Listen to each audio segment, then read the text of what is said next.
Ladies and gentlemen, may I ask you to take your seats? Good morning to you all. Let me be the first to welcome you to IGIC India Global Innovation Connect 2025, our fourth edition. We will be starting with the lightning ceremony, hopefully for auspicious beginning of the event, actually auspicious event. So a very happy event to us all. I would like to call on stage for this ceremony Claude Smadja,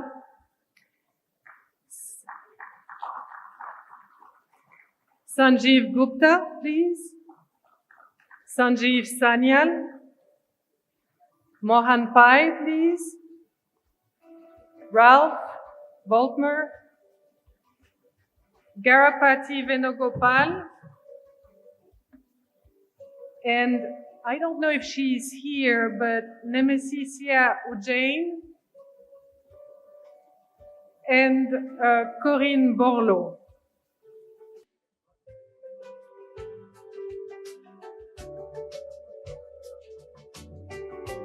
And I will join them.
A good IGIC to all of us.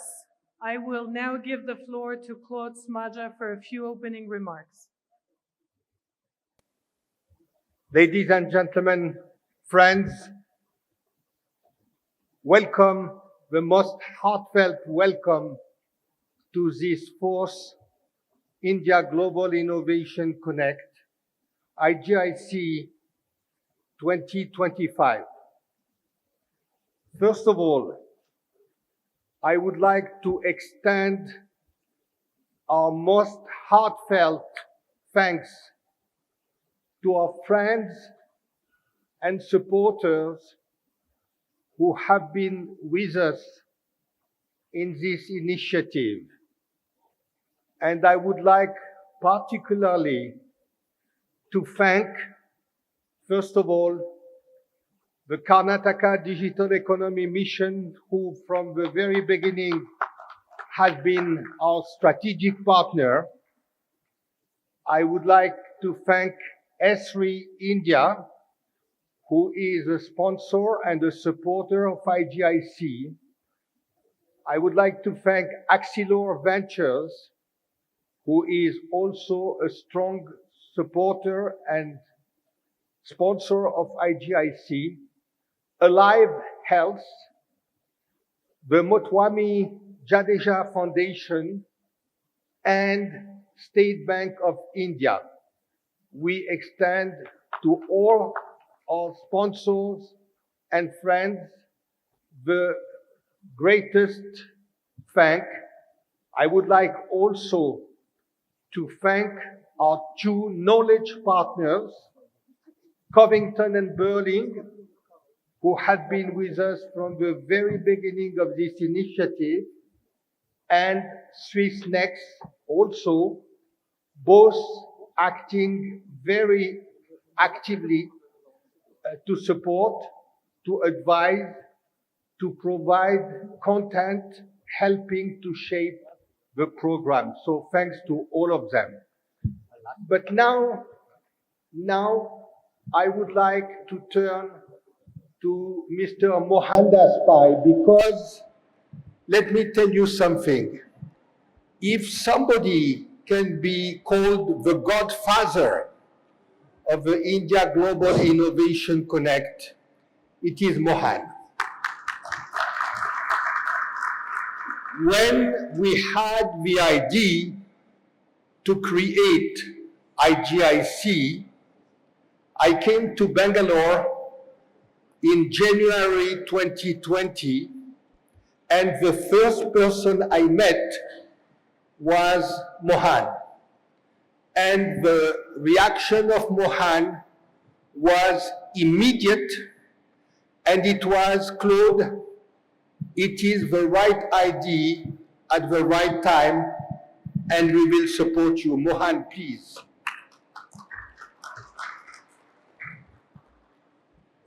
Thank you, Claude. Folks, welcome to IGIC in Bangalore. The question to ask is, why IGIC in Bangalore and not any other city? Bangalore has a very special place in the world. Bangalore has the largest concentration of human capital in technology for any city in the world. There are 2.5 million people working in technology in Bangalore across 65,000 IT companies, about 20,000 startups, and 45 unicorns. Every year we add 150 to 200,000 people in technology. To give you a context, California has 1.5 million people in technology, and the United States has about 6 million people. I'm talking largely about software and technology services. Talent in Bangalore across all technologies built over a long period of time. So anybody from anywhere in the world can come here, hire 1,000 people in any field of technology in 3 to 4 months and set up shop.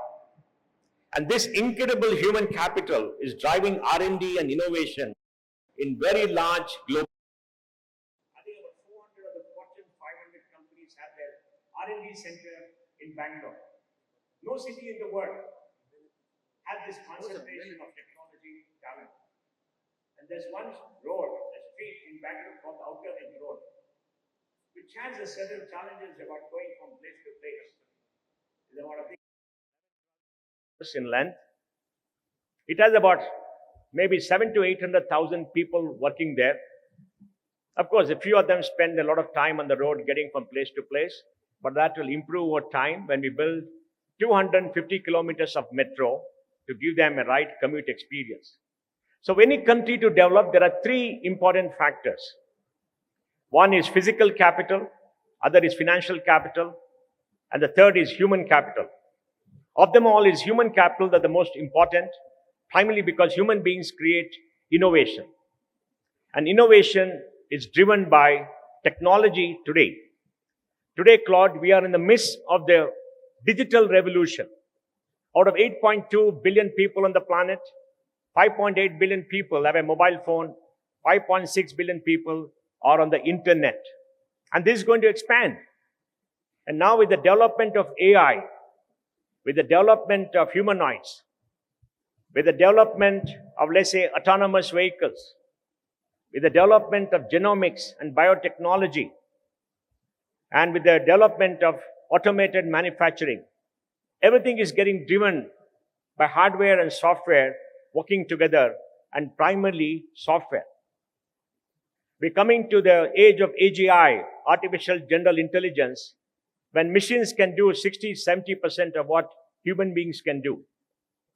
And all this is happening in enormous speed, primarily because we have developed huge computing facilities and capacity in the cloud.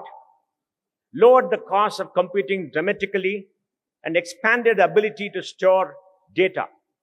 With all this enormous amount of data, a truly global platform, the internet, has been created. On the internet, you can do business synchronously, asynchronously, 24/7. Nobody sleeps. Everybody is awake. Yet some people do sleep because they need to catch up. But AI doesn't sleep. AI works 24/7. Machines work 24/7. Something is happening every single moment at a scale and a speed we have never seen before. And we are limited in our ability to understand the impact of all this.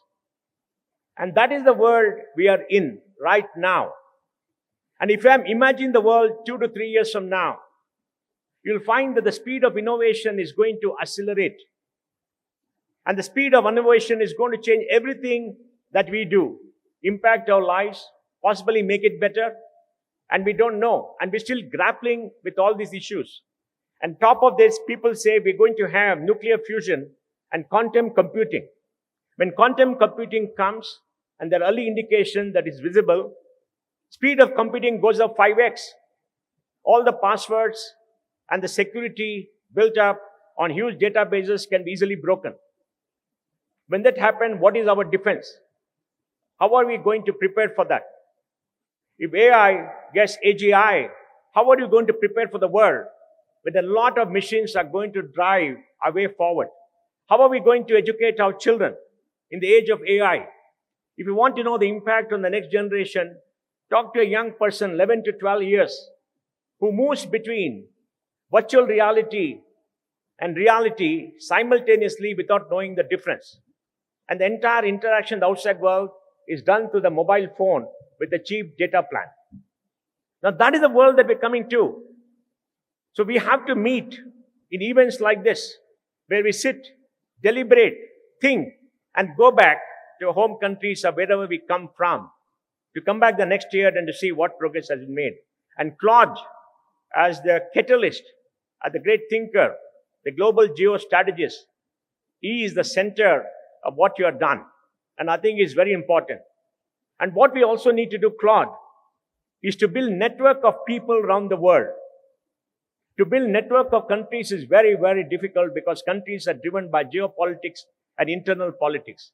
So we have to build a network of people around the world, a network of cities around the world, so we can work together and we can see what the future is, and we can drive innovation and make sure innovation benefits everybody. Innovation increases productivity. Innovation increases jobs, high quality jobs for all of us, because no single country can dominate except maybe China.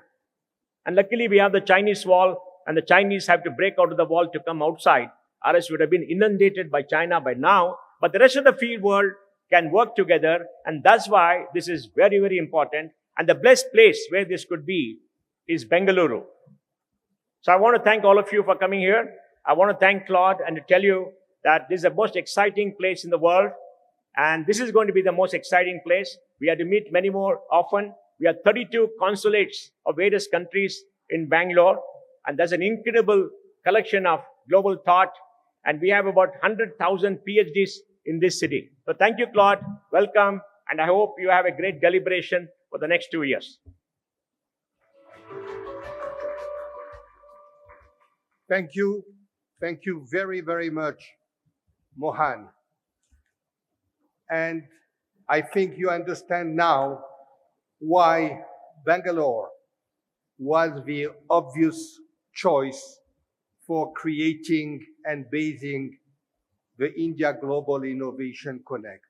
Let me take the next 10 minutes to set the context of our meeting.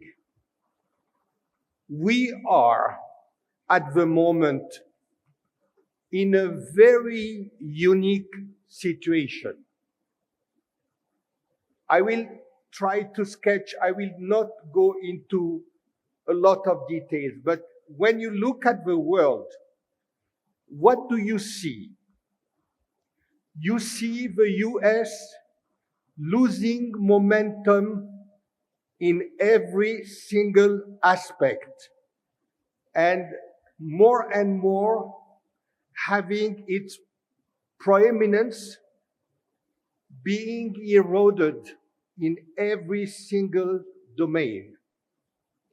At the same time that the US is losing momentum, China is increasing its momentum. And make no mistake, whatever the very important structural challenges that China is facing, in every single domain you can think of, China is today more powerful than 5 years or 10 years ago. Make no mistake about that. And then you have Europe, which is in the doldrums, which is not, I might say, not maybe even in the global AI race. And where does India stand in all of that? India is at an inflection point. I have been visiting India, interacting with India over the last 53 years. Over the last 53 years, India, for me, as a friend of India, has been a roller coaster. Moments of hope and moments of despair when the endeavor for economic growth was distracted by side issues. But now, India is at an inflection point. India is at a moment in its domestic evolution and in the global context where it has to give a big push to accelerate the momentum for technological innovation. It has to accelerate the momentum for the technology catching up process because it is the right time, the right global conditions to try to assert leadership ambitions in some technological domain, to assert its role and place as the new global hub for technology innovation and entrepreneurship. And let me tell you something. What you may have is that the next big surprise could come from India. And do you know in what domain? In the domain of data and big data, because India has a unique superiority advantage in terms of data collection and data potential leveraging, because as you know, there is no AI, no deep tech without data and big data. And so this is because we believe that we are entering a very critical moment where opportunities have to be seized, that we believe that this IGIC 2025 is coming at the right time, at a very timely moment. We have heard a lot, we have been speaking a lot about the milestone of 2030 where India should be at $7 or $8 trillion GDP. This is a milestone which cannot be missed. This is a milestone where all of us in this room need to contribute. And so I wish you a very, very useful, productive IGIC 2025. Thank you so much.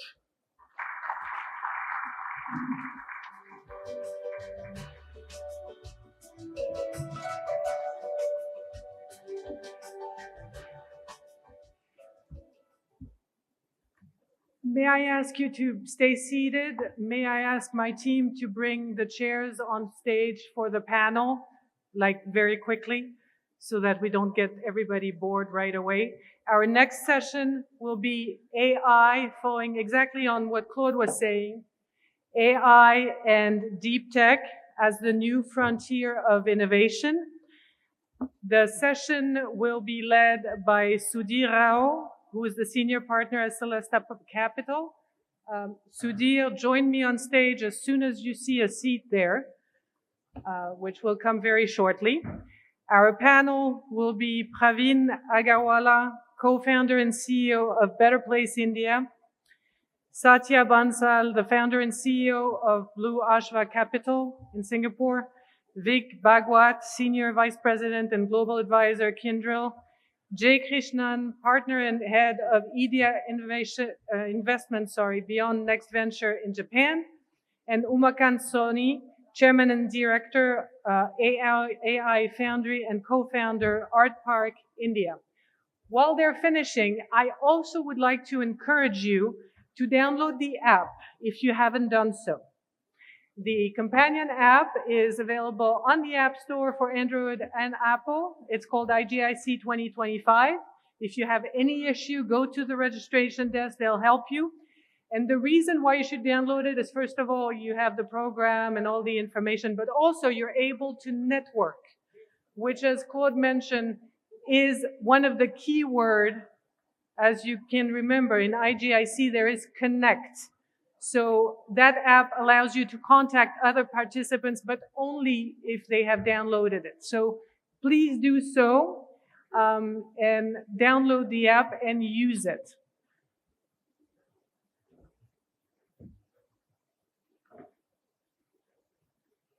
We are nearly ready. Can I ask the panel to stand up and slowly join me? Not that slow.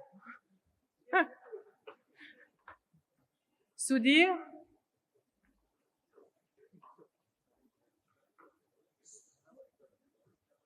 Ah, here you are. Perfect.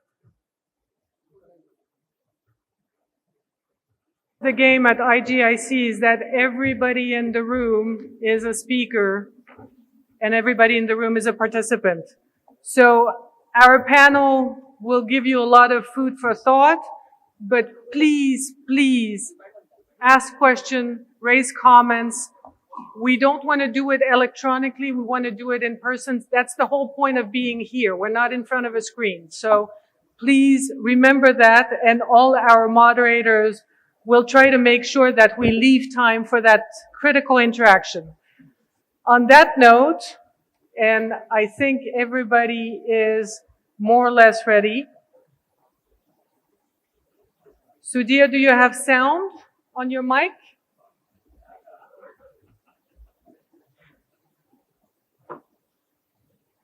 Okay.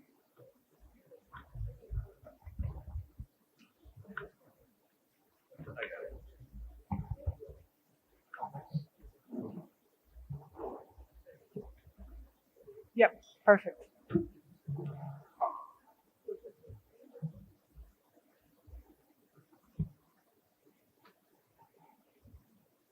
Well, with a little bit of, it's live TV, I'm sorry.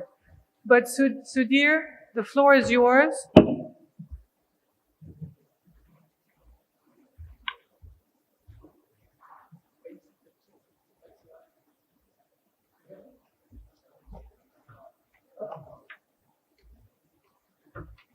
Good morning. Can you hear me? Okay, excellent. Thank you, Yael. Thank you, Claude. Claude GPT, not Claude Smartja.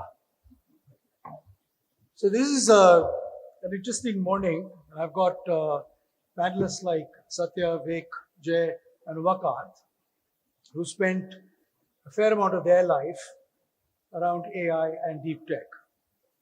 And that's a good piece of fortune for me, because it becomes easier for me to ask the questions. I told them I'm a prompter, not a prompt engineer yet. And we're going to basically talk through, we have an hour, to really think about how these two words that are emerging in local language AI and deep tech are going to influence us as human beings on the earth. I'm going to take a wider spread because we've got investors, we've got experienced professionals who've been in the business for many years, and I'll toss the questions around the four of them. But I'll set up a few opening sort of remarks from my side, and then I'll take each one of you to sort of give yourselves maybe 5 minutes to talk about what you're doing and how you're thinking about it, and then we'll take questions from there. So we'll sort of set the stage. The way I look at things right now is that AI is about 75 years old. Okay, it was in 1950 that Turing talked about it, wrote some papers on it, acted on that work, and then sooner than later, some of us are beginning to adopt that idea. But it's 75 years.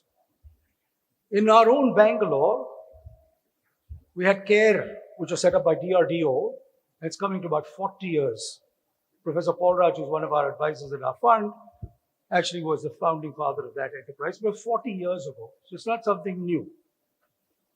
OpenAI, that we most now speak quite fluently about, started in 2015, when we were aware of when that was going on, but it's a decade old.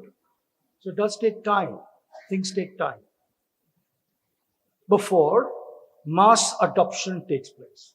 Right? So I think what's really intriguing and exciting is that as a mass of humanity, we are now adopting this language and including it in our daily lives. OpenAI, interestingly, I was looking at how much might have we invested in 75 years at the labs, R&D centers, defense on AI? Minimal. But in 10 years, OpenAI has raised 40 billion, and most of that came in the last 5 years. It's turned out to become a value of 300 billion, and revenues are clocking at $1 billion a month. So it's not insignificant change. But sometimes things take time, but they can suddenly move and accelerate. VC investments were just $10 billion about 10 years ago in AI. We were investing from our fund, which is about 12 years old, looking at possibilities of mass adoption. And that 10 billion is expected to go to 200 billion this year. Over the last 10 years, we've seen about 600 billion gone, about 500 billion has gone in. And we expect in the next 3 years, another $500 billion of infrastructure will be set up. So that's about $1 trillion of infrastructure investment at every layer, from compute to data, the cloud, the applications, all of the above. This is almost like in the mid-90s when $1 trillion went in to build the internet.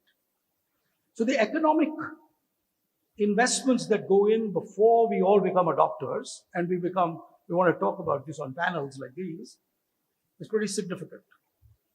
And they go in a very significant curve. It's very exponential almost. So given this backdrop and the fact that we run about $110 trillion GDP, I want to just put out some economic indicators because from my background, I want to bring that in place. And in that context, we can then look at each of you playing your specific roles in it.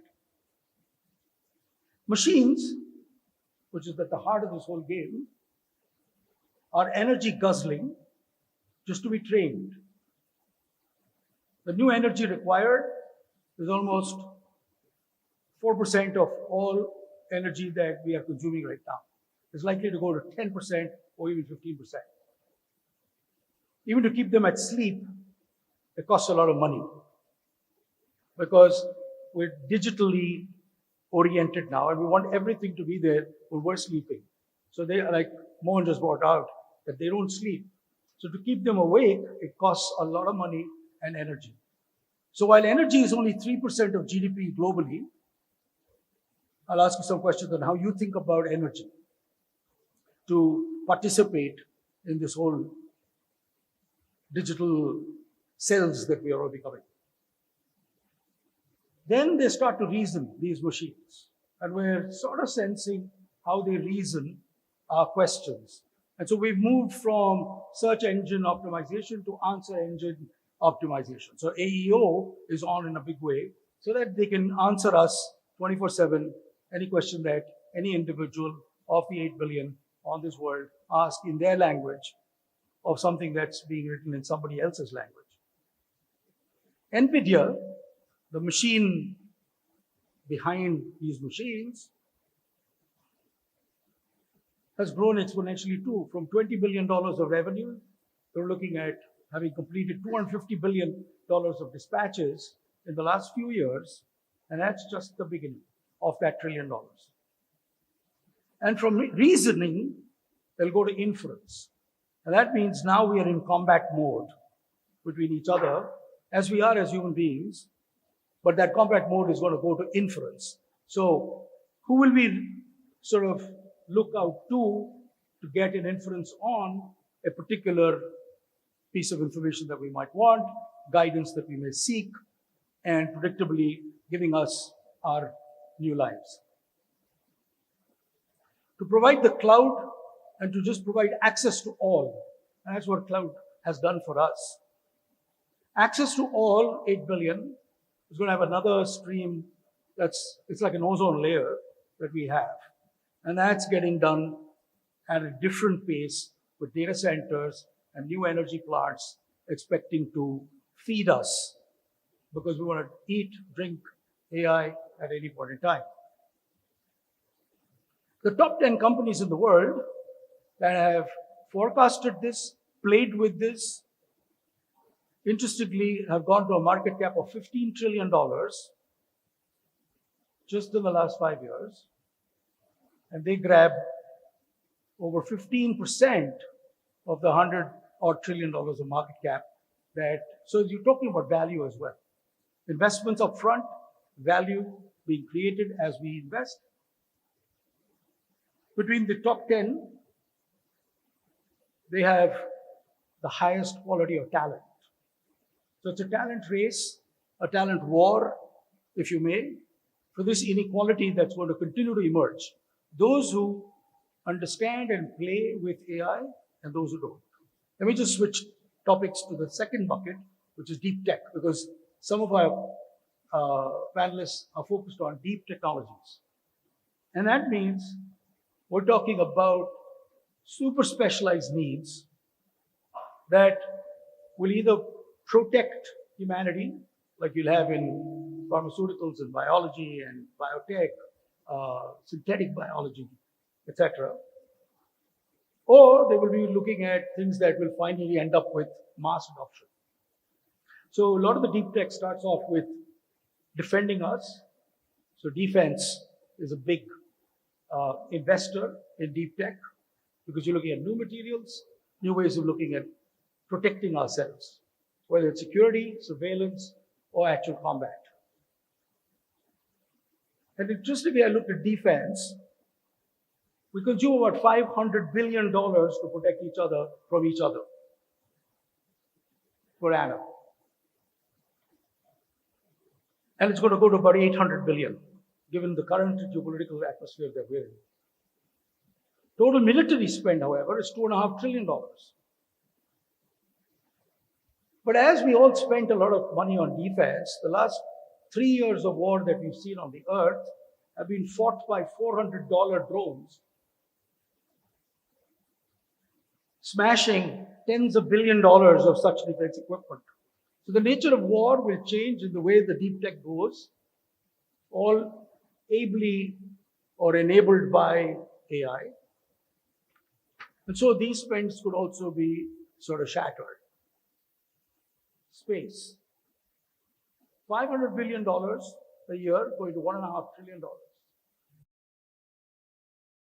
We got a SATCOM license to feed 1.4 billion people in India, and they're willing to think about doing it at $10 a month. Hopefully better speeds. I don't need to worry about 5. Place where I have access. Access is likely to come from our satellites. All this is enabled by semiconductors. And we're stopping shipments between two countries. We're stopping shipment of rare earth. We're stopping shipments geographically. And so each country will have to rethink as to how does it survive in a potentially different world that's going to emerge over the next 2 decades or 3 decades. Healthcare. The world spends $9 trillion a year on healthcare, up for disruption. Pharmaceuticals is $1.7 trillion a year, but drug discovery, drug development with AI and different forms of deep technology is going to alter significantly. Devices, which is a $700 billion industry, is going to get miniaturized. Computers were in large air-conditioned data centers in the past. Phones, we might just have diagnostics not needing us to go into big machines, which you spend $1 million or $2 million to go in and out to scan yourself. You might have different kinds of scanners. And we haven't yet touched the surface of the next range of deep tech that's going to come, which is in the labs, which is quantum computing, and I think Mohan also alluded to that. Nanotechnologies, materials, robotics, they haven't yet arrived. Robotics is a $50 billion industry, small, as I sort of landscaped it. But it's likely to go to 300 billion because it's going to go away from just being industrial service robots to home robots and to becoming companions for those who want a companion in a humanoid. Given all of this, I'd like to sort of walk. And in the investments that you make and the time that you spend, Umakant, what's your bet? Yeah, I think this is an amazing summary that you've given, given the backdrop. I would like to make actually 3 pertinent points out of that. I think first is that this is a new era. I think, by 1975, we had connected up to 1 billion places with rail, road, air, water. That was literally the cusp of the industrial economy. It was actually starting to boom in a big way. By 2009, we had connected up to 1 billion people with email, internet, social media, early parts of that. And you could sell the access knowledge of one person to another. And that essentially gave rise to knowledge economy and cities like Bangalore. By 2030, we're going to have 7.5 billion people connected with 30 billion machines, which are going to be intelligent nature. And that will be what we call as the intelligence economy.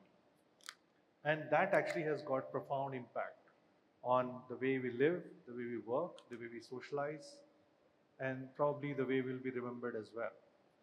And I think when we think about investments, we're typically thinking very short term, but we also, I think in this kind of era that's actually going to come in, we should also think about what's actually going to happen in long term as well. Because, we have to understand this. There is no version control on earth. Once it gets changed, you can't go back. And AI fundamentally is a planet scale technology. Nations is an abstract notion that we humans believe in. Machines don't. So fundamentally, we are entering into uncharted territories. And that's why I feel that while we're thinking about investments primarily, from what might happen in India, I think it'll actually have global impact as well. So if I see the whole evolutionary arc, and so we just give us a good background. We boiled the internet, created a giant brain with ChatGPT, and we can query it. And that was the first big hippo, if you were to call it, right? But we have exhausted the internet. Now, more and more data that's going into internet is created by machines. So we're not going to learn anything new from it. So that's the next big evolution that people are talking about. And some of us probably are building it as well. The agentic AI, where you're going to bottle up this giant brain into human-like personas and human-like intelligence. And you can use it to do customer support, sales, and almost everything from booking tickets to other things. And by the end of this year or early next year, we're going to see very strong agents arrive. And this is important to understand why it is actually fundamentally different, because ChatGPT, we are still prompting. You prompt it, it gives you a response back. But agents, for the first time, apart from human species, literally somebody else will actually have agency. And that will be a machine. That means it can do things on its own. So my sense is that right now, with the current models, we are not really prepared for that. We're not prepared for safety. We don't even understand what are the consequences of the data attribution that we're talking about. So all of these things are big, huge opportunity areas. The third thing that I see very clearly is that this agentic AI will, in some sense, become the core for what people are starting to call as physical AI. One of my good friend Pulkit Agrawal is a professor at MIT. He's taking his research out, creating a company out of it, where he's taking, literally creating the chat GPT moment for robots, right? And then, of course, people are talking about ASI or artificial superintelligence. We don't even know what it means, but we know one thing, that it will be unpredictable, because if it is explainable, predictable to us, it will not be super intelligent, right? So, but we know that, yeah, I mean, from military and defense perspective, nations are beginning to invest in it. But as we see this arc, there are, two playbooks are emerging, and it's important to understand those playbooks. One playbook is emerging out of Silicon Valley. It's very typical Silicon Valley, big tech. They have data, they have capital, massive amount of investment, and the idea is that you get to ASI as fast as possible. In some ways, even if you have to make humans more busy in scrolling. I mean, globally there has been 15% rise in screen time consumption, and as the algorithms are getting better. In fact, I've started deleting those apps whose algorithms are really good, because I know once I open them, I can get lost in them.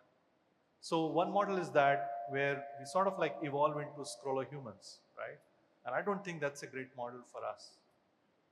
The second model is, of course, the China model, where you have the state, and under that patronage, you actually have, in some sense, trying to evolve a model where you will have autonomous machines in charge of semi-autonomous human beings. I feel that model also cages humanity in a way. So one model is scroller human, another one is where we become kind of like a semi-human over a period of time. And I feel that the space for humanity is shrinking. And that actually is a great opportunity for investments, where maybe in India we could probably create a new way, where you could actually have autonomous machines together with autonomous human beings. I know autonomous human beings are still a tough concept for all of us to understand, but I feel India has the philosophical foundation. We have people like Sri Aurobindo who talked about the transient form, the human form, and how could you actually rise to a higher level of consciousness. Uh, and it's a bit tricky, how do you even define that? But India has created what is called as digital public infrastructure. Maybe it's time for us to think about digital public intelligence. We have the largest number of human brains. Could we come up with a new way that could empower these brains to create maybe agentic twins of themselves? And in that process, teach whatever we know and seed that knowledge and background to these agents that might develop. And maybe that could actually allow us to make this transition in a safer way, because you always have a human where agents can go back and check. If agents do something wrong, you can actually have a human at risk reward kind of a model. Even in terms of data attribution, that could be a very new way to look at things, because today the artists in UK, they're protesting because they gave up a lot to become an artist. I mean, it's still not a very popular career choice, but today we are saying that, okay, donate everything that you've done, and give all the data to get the AI trained on. Maybe there is another way. Maybe in India, there's the whole techno legal regulation that's evolving around data privacy, and how you can actually use data in a fair way could be combined with this kind of a model to probably create this new space. Uh, However, I see that we should probably look at investments and openings in these spaces, not just for the sake of India, or we would actually make short-term investment gains, but also fundamentally long-term. I feel that this is a great opportunity, for India to probably chart a new way, not just for India's sake, but also for a humanity's larger sake. So maybe humanity-centric AI, could be a big potential theme, not only to make money in the short term, but also probably provide maybe the right transition path to ASI whenever that arrives. I don't know when it's going to happen. And that's where I see that even in terms of evolution of society, I think we're going to build Industry 4.0, definitely. Next 5 years, we're going to see the transition happen. But Industry 4.0 without building a society 4.0 is going to be, quite hollow. I mean, might be meaningless. So how do we transition people as, machines do more of the work? How do we provide meaning and structure to, their life and work is going to be a big question. And I feel that there are new kind of companies that are going to evolve in that. I see fundamental three, themes in which people can think about this kind of new society. First is learning to learn. We are going to go through next 20, 30 years, we're going to go through 4 waves of digitization. And that is going to digitize all the industries from, media, which is already digitized in a big way, and to all the way to real estate and, government.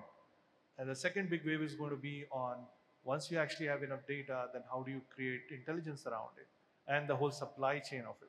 So I see that next 20 to 30 years, we're going to see more number of jobs per se, but it will require that we learn this core skill of learning to learn. We don't think the learning stops at the college. It's going to continue. The second big fundamental shift that I see is going to be looking from not just scarcity. I mean, scarcity of human resource was the way all of the society and the business actually is developed. It will fundamentally flip to abundance. Abundance of intelligence. You'll have intelligence on tap, intelligence of resources. You'll have abundance of resources. So how do you think businesses, not in terms of scarcity, but in terms of abundance, what will create value in the land of abundance is going to be a very fundamental notion with which people have to start thinking about. The third perspective that I see very clearly happening over a period of time is that money may not be the primary driver or motivation for people to work. It might become like, okay, how do I fulfill myself?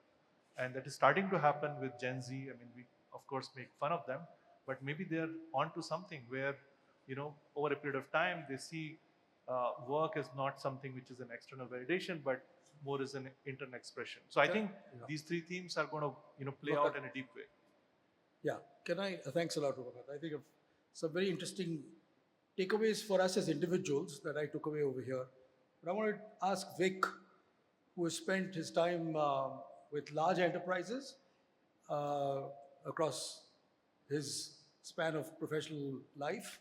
And what is the nature of the large enterprise in the context of potentially the idea of cooperative, collective, switching to collaborative? Single organisms saying there will be 100,000 people or 500,000 people represent ourselves with one brand. Is that going to break up with AI and deep tech coming at your door? Or is it going to become 500,000 becoming a million? I think more collectives or less collectives, one. And second, what are they going to have to do to stay relevant? So, thanks, Sudhir. You made it sound like it was a punishment, but it really wasn't. I enjoyed my time at the enterprises. But before I kind of answer your question, there are a couple of shout outs I want to make. One, I want to thank Samja and Samja for really inviting me here and giving me the opportunity to share my opinion and some of the thoughts. So Claude and Yael, thank you so much for your generosity and your kindness. And of course, a shout out to the Bangalore IPL team for the championship. How amazing is that after 18 years, So I was just feeling giddy about it because I think they won because I was in town. No, I'm just, I'm taking the credit for what the people actually who did the work. But coming back to your question, it's a very fascinating time we're living in. And from my personal perspective, what I have witnessed in my life in technology, I don't think another generation is actually going to witness this.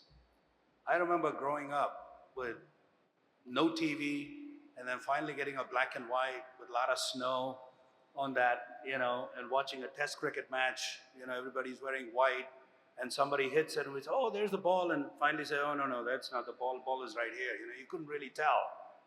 To where technology has really advanced, and we in this room are now talking about AI. So think about the progress we have made as individuals, as technology, as enterprises. So the question, Sudhir, that you asked is, are the enterprises, how are they embracing this? Are they going to grow larger? Are they going to get smaller? Are they going to stay the same? And AI is very fascinating because it is a huge headwind for the enterprises. They're not as nimble. They don't know how to really embrace and work at the speed of technology. Now, I don't know if that's a curse or that's just, how enterprises work. Okay? I was part of a large enterprise, for 20 years with a company called GE, which at that point was one of the largest organizations in the world and is now, may not be the smallest, but has become very, very small. So there's a lot of pressure on enterprises to really embrace technology.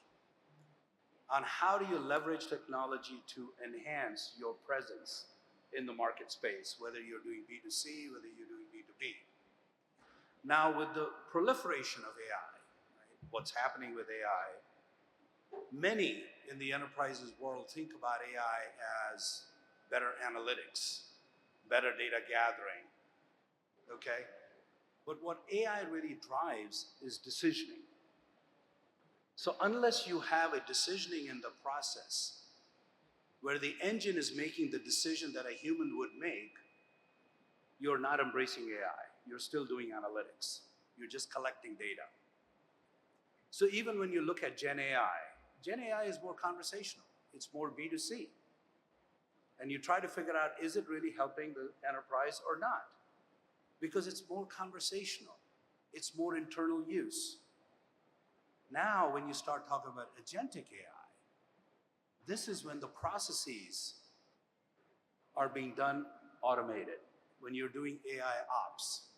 So for example, from a technology perspective, your workload is on the cloud. And during the last 5 days, or maybe during Diwali, that workload is going to be used the maximum. Does it have enough resources? Does it have enough bandwidth? Does it have enough compute? Does it have enough storage? So the workload doesn't fail. Can AI really read that predictively and keep your workload running by providing it the resources on demand, by creating an elastic infrastructure, right?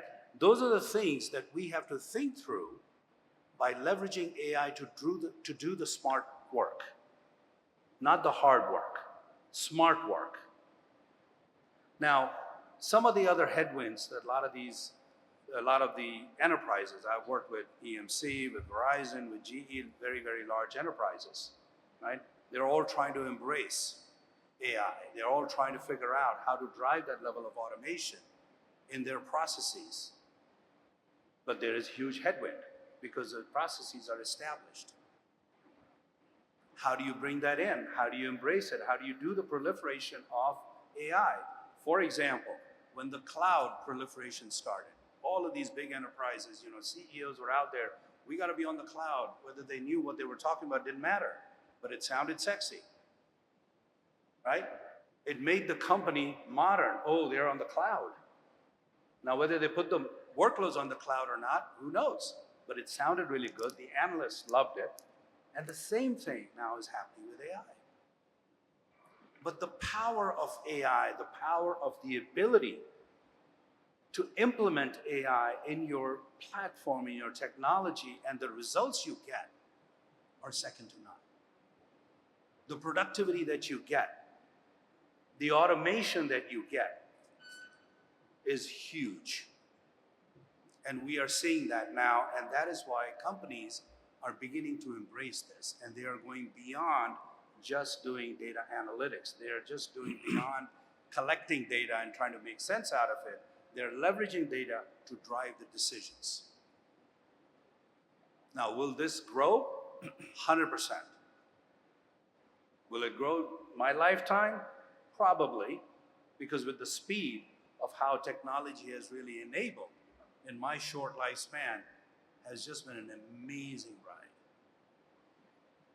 Thanks. Hope I answered your questions, Dave. Yeah, I think that's a Great segue, because what you're saying is enterprises have learned to be adaptive. And I guess it's just the time that you're being given today to actually adapt. And let me segue to Praveen, who runs Better Place. What I gathered was you actually facilitate this 10-minute delivery that we get because I just asked for it. You've got a workforce that Zepto leverages, and then I get it in 10 minutes. But I thought I was very fascinated with one statistic on your website, which says they've delivered 300 million minutes of training. So I was really excited about the idea of minutes of trading. Has this entire access to information and digits in digital form, and therefore in digits, converting everything to minutes and seconds and nanoseconds, and therefore the workforce that you got millions of that you facilitated, how do you see them relearning, retraining, like we're doing with machines now? What happens to the human energy quotient, and how does this work? How will it work? We used to do training and then we forgot about it, almost, for years. We used to happily rust. Will you be able to survive? Yes, thanks Dev, for that question, and good morning, everyone.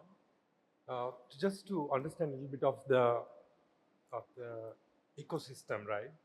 So we basically deal with frontline workforce, right? Organizations with large frontline workers. From an India context point of view, if you think about, there are 550 million people in the front line. Out of that, roughly 150 million people are in organized or semi-organized ecosystem, right? And attrition is almost 100%, which basically means 150 million people are hired by the organizations every year in a cycle that they keep moving from company A to company B.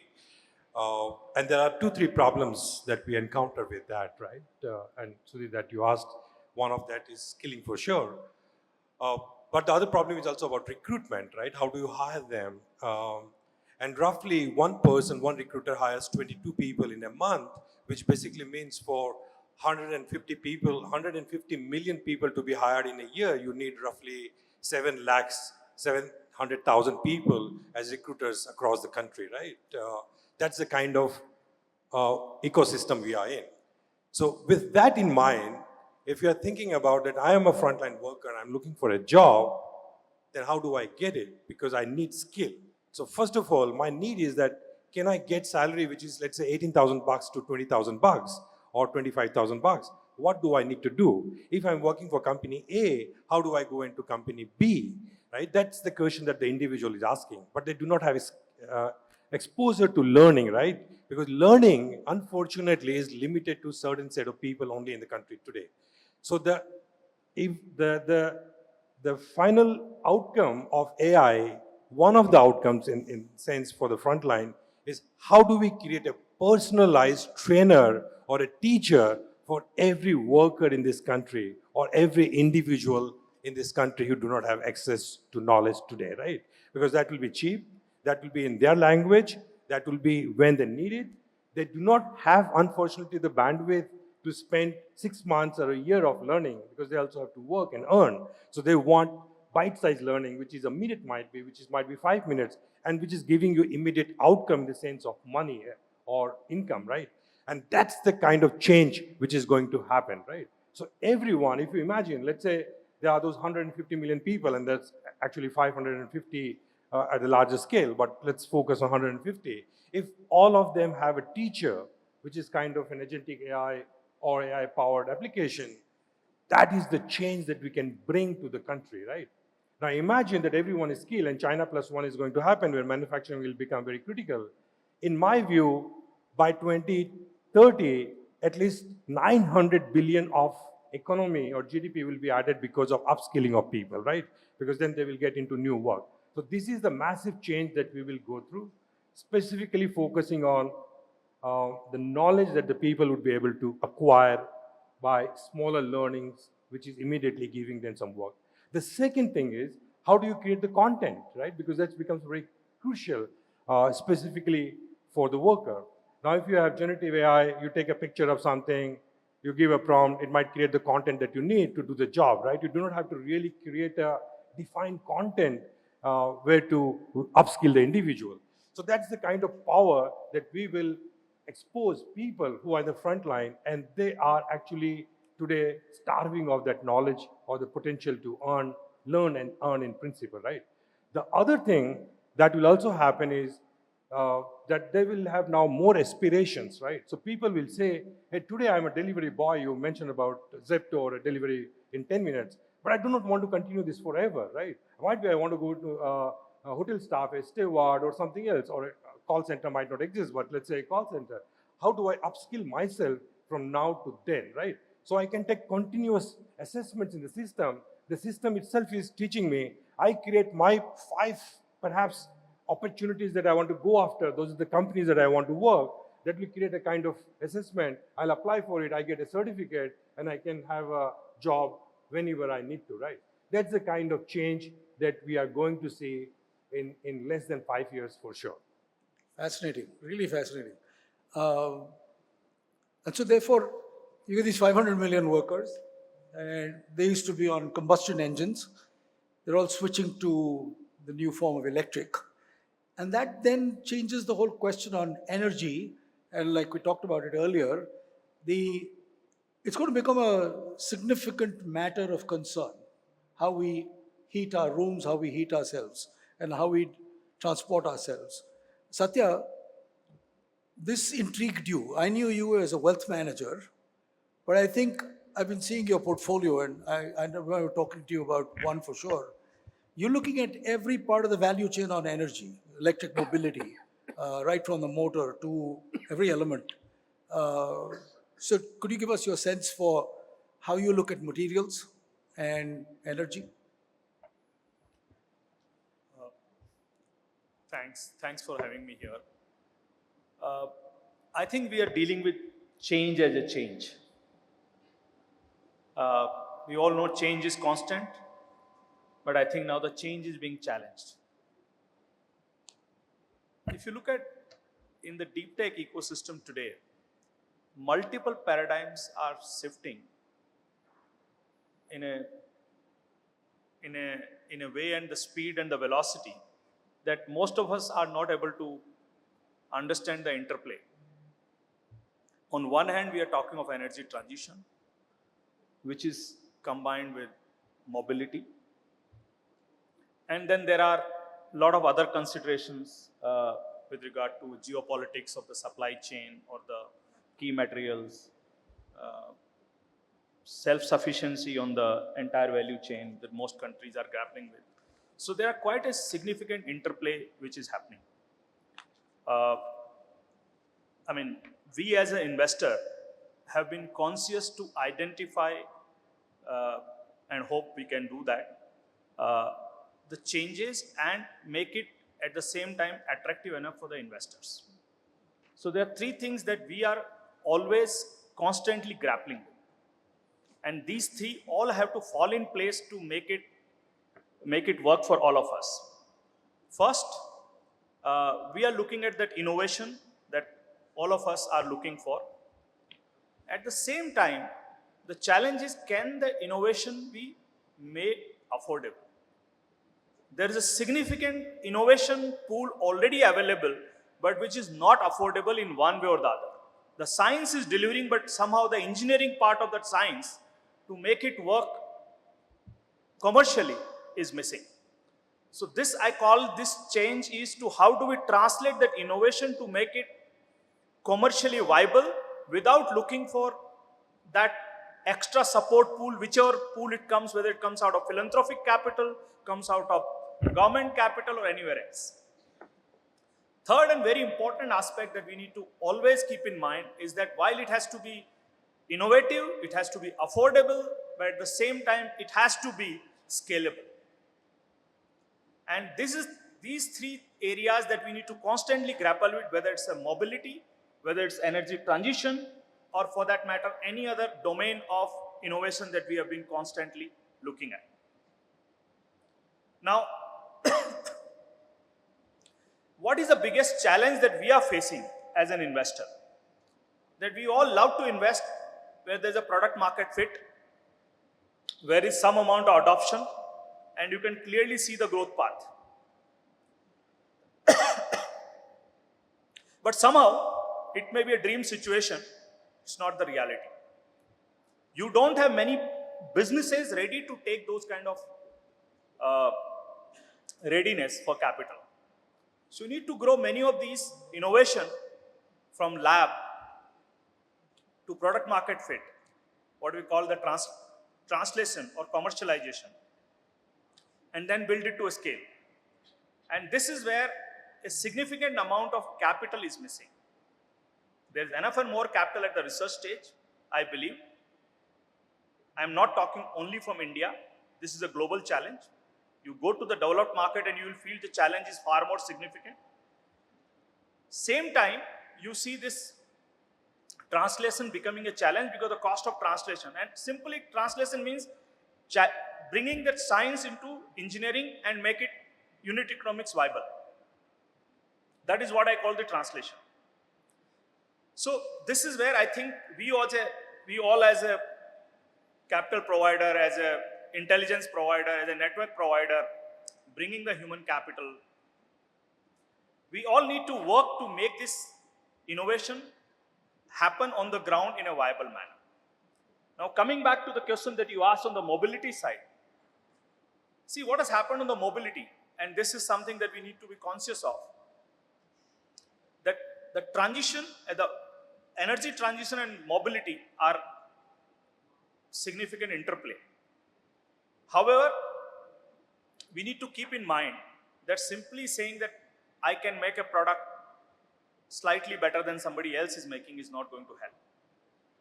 We need to keep in mind that that this subsidy regime, wherever it's happening in bio, whether it's a declared subsidy or undeclared subsidy, is not going to work. And we need to make it consciously be clear at least as an investor, that you need to work independent of the support structure that is coming. And to make that happen, the entire value chain has to be brought in far more efficient manner.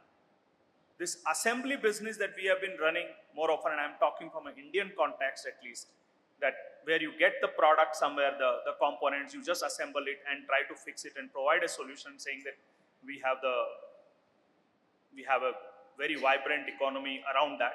That needs to be somehow revisited in the context of bringing the value chain, I'm not saying closer home, but more, I would say, more efficient and far more cost control.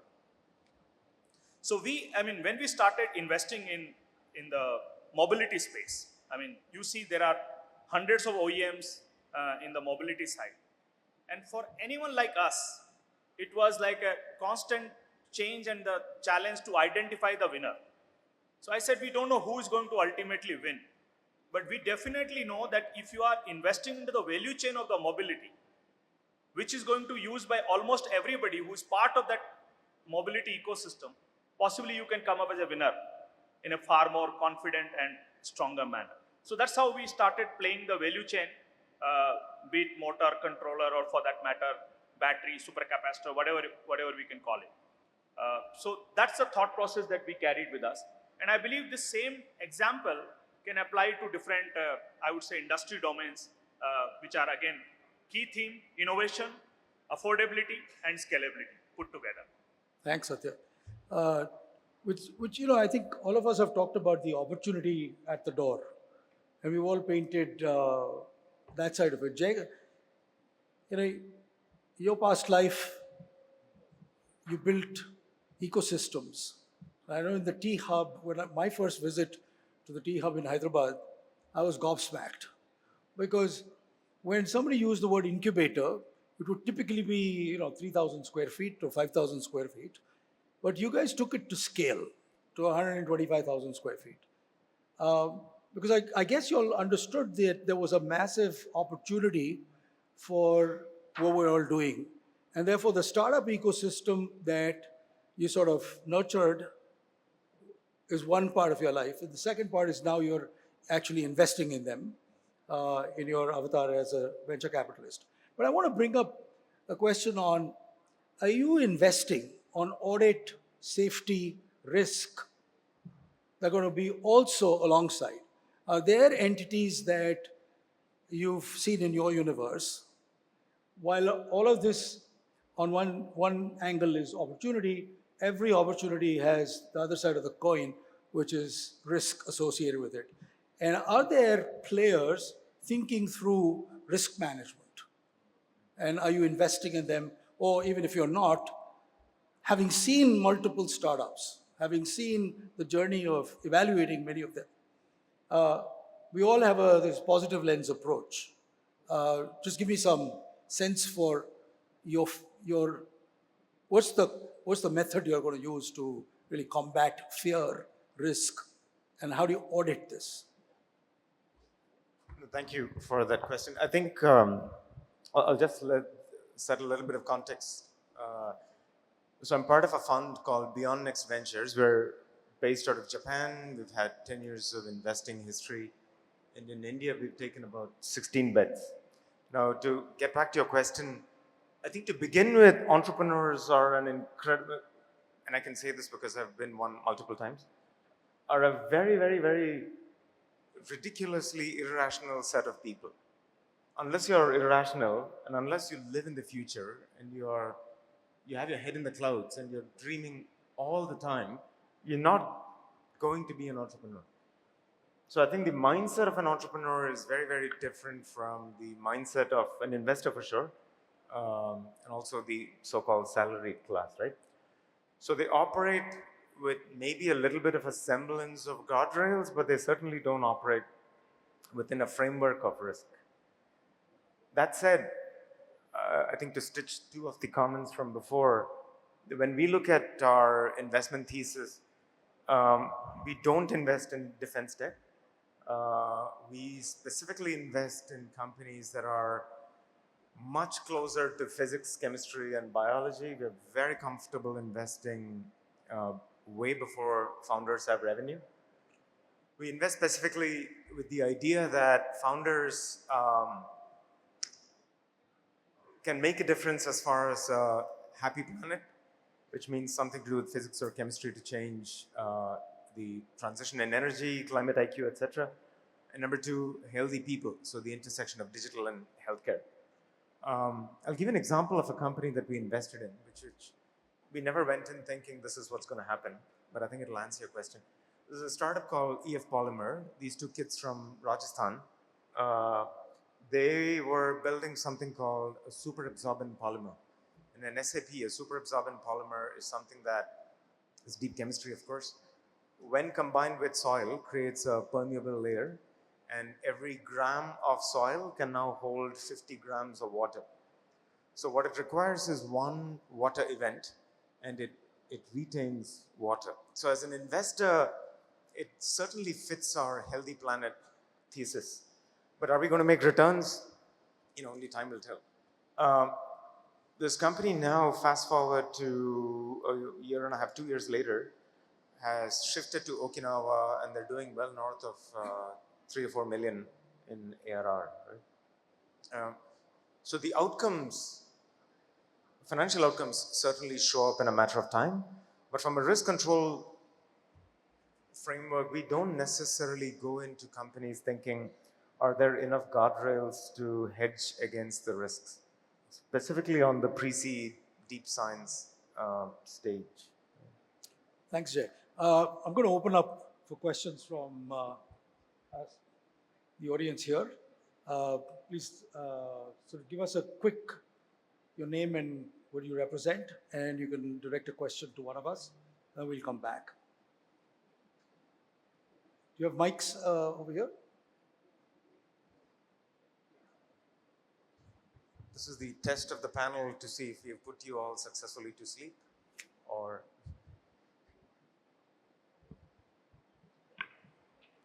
Yeah, there's one there.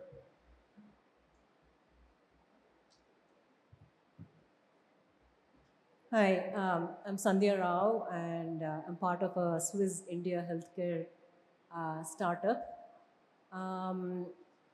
My question is to the entire panel. So you were mentioning about the risks and potential downsides of AI. So two topics I was thinking about was like this whole job replacement, right? Both for white collar and blue collar workers as AI becomes better. We're already seeing lots of layoffs, even in like big tech companies, kind of thing. So how do you envision, like, as AI becomes better, how is that going to take place? The second one was more about ethical AI. If defense $1 trillion is going to be spent on that, surveillance, etc., democracy, surveillance are all complex topics. So how does the panel think about building ethical AI? How is it going to take shape? Anyone? Praveen?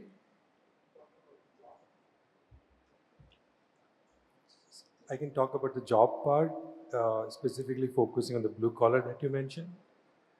My personal view is that everything that is digital in and digital out will be replaced by AI. So you will not need human capital anymore for that. For example, a call center, recruitments, and all those things will be replaced largely.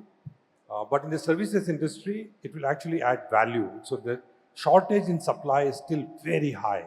So what AI actually will do is help in upskilling and creating the right resource pool for future. So we are still lagging behind quite a bit. So I do not see this getting kind of replaced by AI. Actually, the technology will help build the resource and increase the opportunities in our view. And this is what we see happening on the ground as well. Very good. You want to take it on ethics? Yeah, I would just add here that in the short run, actually, we're going to see more number of jobs. That's my perspective. I think World Economic Forum, report that came out, we're going to have 170 million new jobs, and of course, 92 million, old jobs will go away also, right? So there's going to be churn, and that's why learning to learn will become very important. The second perspective which you asked is actually very important, is on the ethical side of it, right? Like, recently we were just discussing that, the new agentic approach, that has come out, AI could manipulate you, AI could, so yeah, there is inherent risk in it. And that's why I feel that, binding AI till it makes the transition to maybe super intelligence is important. And I think maybe that human identity could provide the, the human in the loop, the training support, because AI doesn't know everything right now, right? I mean, it knows only a part of the world that we have exposed in the internet, right? I mean, and whatever is there on internet is typically the exception, right? 99% of the stuff that happens in our life is boring, right? I mean, but you don't write a novel about the boring stuff, or you don't write a blog about the boring stuff, or you don't do a YouTube video on the boring stuff. But that's what we do. I mean, every day we wake up, we do boring stuff. So fundamentally, AI is still trained on exceptions. For it to become really useful on wide variety of things, we would have to adopt it, maybe just like the way we have kids. We raise kids, right? We in southern India, you actually attach your father's name as a surname, and maybe the same approach we might have to adopt to raise these agents or agentic AI, so that they learn the best of us, and of course they also help us know more about the worst of us, and maybe that will actually make for a safer transition and more ethical transition as well. Thanks. That's a great perspective. I was just to respond. Agriculture is only 5% of GDP now globally. It used to be about 50%. There used to be farm jobs; they aren't there anymore. We've moved to packaged food, though. I don't necessarily know whether the labeling standards really tell us what goes inside. So just as we're going to get synth IDs and watermarks on AI, the question really of ethics has existed on food as well, but it'll happen on AI as well. But the fact of the matter is that what was 50% of GDP at one point in time, 200 years ago, before manufacturing and before mobility, before we could move around, we didn't have a services industry to speak of, or nor did we have a manufacturing or industrials business. But yeah, can we take another question? Can I Can I just add? Yeah, sorry, Jay. Sorry. You know, the question of ethics, right, is not only is it a complex question, but we live in a world where there are multiple complexities, right? So, for example, if you plot this so-called set of challenges on 2 dimensions, x-axis being private gains to public goods, and on the y-axis, the definition of ethics starting from morally good for people to what is good for the private machinery, you'll end up seeing a trend where regardless of what we all do, and by we I mean entrepreneurs and investors, you have 2 giant problems. One is large private tech in the US, largely the US, and one state-sponsored public tech called China. So regardless of what we all do, these 2 entities continue to define and determine the ethics of AI. And I think that's the question to ask. Great point. Right. I'm Nav Kishle from Ripples Learning, the Director of CSR and ESG Consulting. My question is to the entire panel, that, what is your view on balancing capital efficiency with impact in early stage investment? That's the first question. The second one is that, are we exploring India-focused deep tech ventures that also meet ESG imperatives? Is that... Sorry? Are we focusing on India-focused deep tech ventures that also meet ESG imperatives? ESG imperatives. ESG, environment, social, and... Yep. Satya, you want to take that question? Yeah. So, first and foremost, when you talk about impact, we are not talking about philanthropy. No impact can work unless you bring the capital allocation efficiency and run the business efficiently. That's the reason I also insisted upon this word, that when you talk about innovation, think about efficiency. When I say efficiency, means making it commercially viable. And that's very important. So unless you have that embedded right into your impact businesses, and I think the impact is a little overhyped word. I simply say that anything that your consciousness allows to be, or something which the society needs, is requiring it, you are addressing it, is a business of impact. Everything else becomes too narrow in my definition. That's simple. Second, I think the ESG part, I think we are getting more driven by slogans. The action is, in any case, in any business, as long as you are aligned with the environmental needs and you govern the business well and really take care of the social aspect of the business, you are not in the business. So ESG is a way of sustaining any business for that matter. Is that we have little more jargonized it and we are overemphasizing it without missing it. And this is actually, there was a very important question came on ethics also. I have a very simple term for it, and maybe those who speak Hindi can relate to it a little more. See, we all think of data analytics and then intelligence and all that, but this all stops at the level of buddhi, intelligence. What is really need to be taken, that you need to bring somewhere the consciousness into it, the chetna. The moment you start distinguishing between intellect and consciousness, and you bring consciousness boundary around the intellect, most of your ESG, impact, ethics, all will ultimately look as if we have to have a chetna boundary, the consciousness boundary in anything and everything that we do, be it business, impact, ESG, or for that matter, ethical boundaries in AI. Thanks, Satya. There was a question from... Hi, good afternoon to the panel. My question is for Vic. Vic, you come in from an enterprise background, and you currently lead a few. When you look at innovation, a lot of it is driven by the startups, and there is a lot of incredible work happening here. But our access to enterprises is difficult, right? Because we might be working on agents, but Google I/O happens, and everybody moves towards Google. So in a world that's moving so quickly and changing so much, what's your advice, one, for startups, but two, on how we could work more closely with enterprises? It's a brilliant question. So, having worked in large enterprise and still being associated with one of the large enterprises where we're trying to solve a lot of technology challenges and headwinds, And I am also, an avid investor, running two venture funds, funding companies in AI, machine learning, and infrastructure as code. Most of the companies that I have come across and I have funded have actually gotten started from people that worked in the enterprise. They got sick and tired of the bureaucracy in the enterprise and said, I can do this better outside.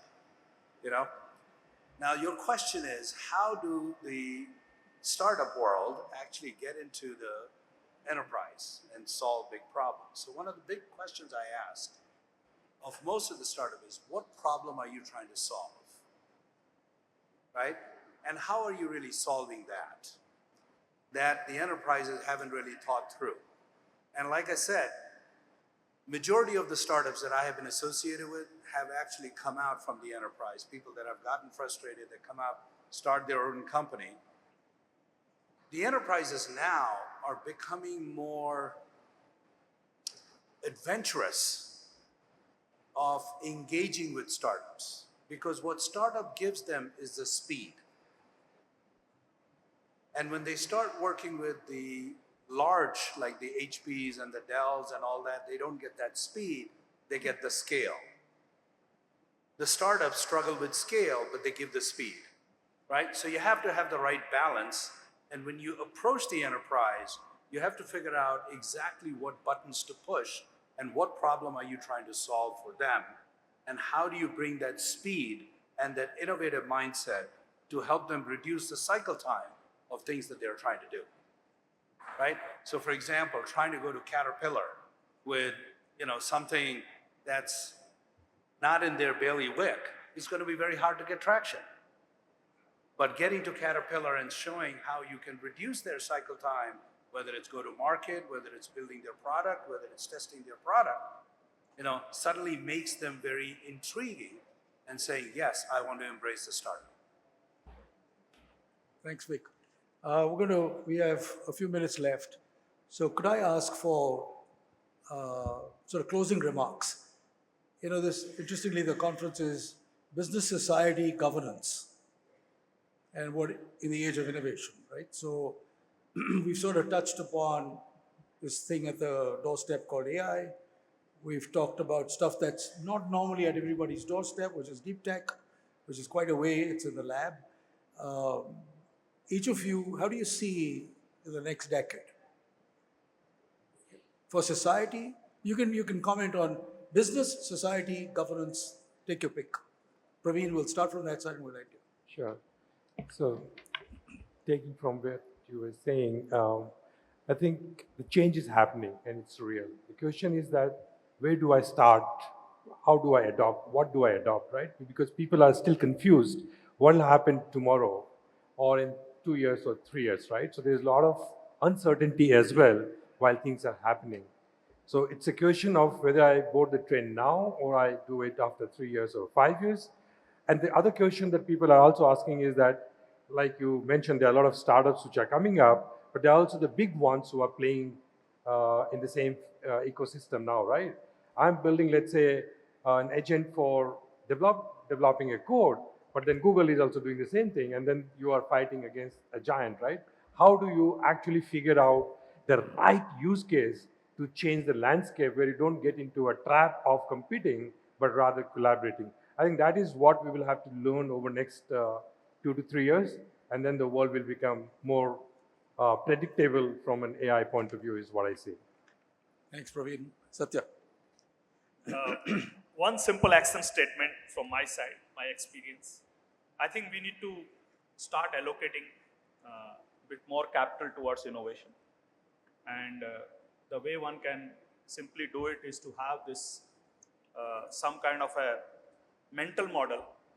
And this is important for the corporates, be large, small, or individuals who are allocating a large part of, who have been investing in their own world, is that at least some percentage of our capital should go towards investing for future. And I think that is how you grow as an individual, as an enterprise, as a society. And I have got a very simple formula, rule of thumb. You can change it. At least 10% of your portfolio should be invested for future, Because future is something that you may not be willing to absolutely agree today, but that's how the change is happening. But are you really gearing up for it? See, I have seen a significant amount of FOMO effect in our investment world. FOMO happens when you have missed out something and you want to catch up. Now, why don't you create FOMO for others by having that head start early? And it has to be done as a discipline. You can't do it just because your friend got into that particular company and he happens to speak to you on that evening or dinner, and you start allocating, okay, also take my check on it. But that's not. You need to consciously make it happen, saying that this is what. So I've got one simple rule of thumb that I generally try to popularize in my own little sense. If you are an enterprise, at least invest 10% of your profit into something which you are not able to understand the impact today, but you believe that's going to change. Second, at least 5% of your top line every year should come from new initiatives. The moment you start pushing this will cross-feed each other. Thank you. Thank you. Vic? Great point, Satya. But, getting the enterprises to really think in those novel ways is an uphill battle. But I think AI is, it's going to become mainstream. But before it becomes B2B, it's going to be more B2C, and then it's going to go from B to C to B. I think with the democratization of data that's happening right now, especially on the consumer side, it's going to have a severe impact on the enterprises, and they will have to figure out how to really embrace this and adapt it. And they really will have to start changing the way they drive that innovation. Because enterprises are always looking for that cycle time reduction. How do I get to the market faster? How do I make things faster? How do I launch things, in a better, faster way? And this is where if you are fearless about embracing AI, but the lessons learned from the commercial side is what's going to drive more of the B2B ability of AI to have a significant impact on the enterprise. Yeah, I agree with all the comments. I think my summary is purely personal summary, is the asymmetry that India enjoyed over the last 10 years through R&D and go-to-market will quickly disappear. I'm pessimistic about two things. The position on climate, and also incredibly pessimistic about geopolitics in the world. I'm optimistic about two things, specifically to those two counterpoints, and I do think AI will play a significant role. On the geopolitical front, I think we as India stand in incredible stead. Fantastic position to be in where we are right now for multiple reasons, which I won't get into. And on the climate front, also incredibly optimistic that founders who embrace AI can make a massive change. Fantastic. I think one thing that we have to understand, from industrial economy, we still got 200, 300 years to digest that fruit, right? With knowledge economy, we still got a generation, almost 50, 60 years to digest that. In AI, we are not going to get that much time. So I see that next 10 years are going to be, years of so much change that, it will be a struggle. And I hear the pessimism, and I feel that geopolitically we may be a bit challenged in terms of the upheavals. A lot of change is going to happen in a very short amount of time in terms of society, in terms of how the business gets run. So there's going to be a lot of change, and the only thing that I feel is going to be fairly constant in this change is going to be change itself. So I think we have to prepare for change in everything, and that of course means even changing oneself, how one looks at it, and intentionality of what you want to do may start to become more and more common. So I would actually encourage all of you to invest next decade in understanding yourself more deeply, looking more inside than outside. I'd like to thank each of them, and maybe I'll close with some thoughts that as I've begun to embrace my current age, which is like 64, I chanced upon a book called The Age of No Retirement. And I loved it. It actually expresses, importantly for me at my age, that those of the humanity that my age and a little higher, 35% of are likely to cross the age of 100. We haven't had very many centenarians. I mean, I'd love to go to Okinawa, which is a blue zone, and understand it better. But the blue zone is going to be around because we're going to be more synthetic, we're going to be more different, we'll be machine managed, so on and so forth. So health will become easier, plenty of benefits coming through. And then I calculated, I said, oh shit, so I've got 36 years to go.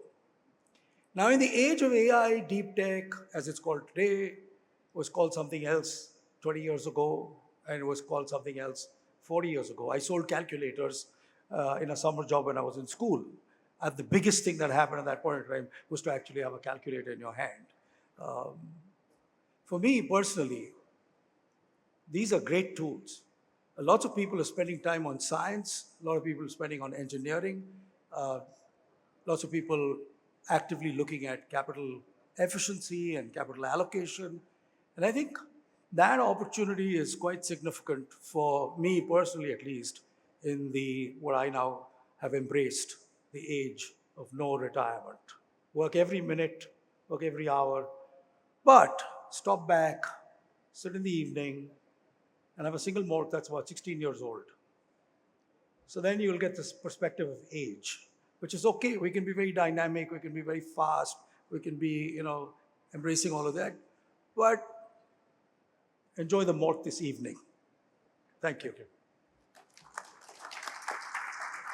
10 minutes break. Our next sessions will be a conversation in this room between Sanjeev Sanyal and Sanjeev Gupta about the invisible reforms towards developed India. And this year we're introducing brainstorming sessions. And the first one will take place at the same time that the next session here in a hall called Converge, which is on the same floor. You have staff outside which will direct you. Promise it's not far. And it's about what next in fintech. Enjoy your next sessions, and we'll see you back here in about 10 minutes. Thank you.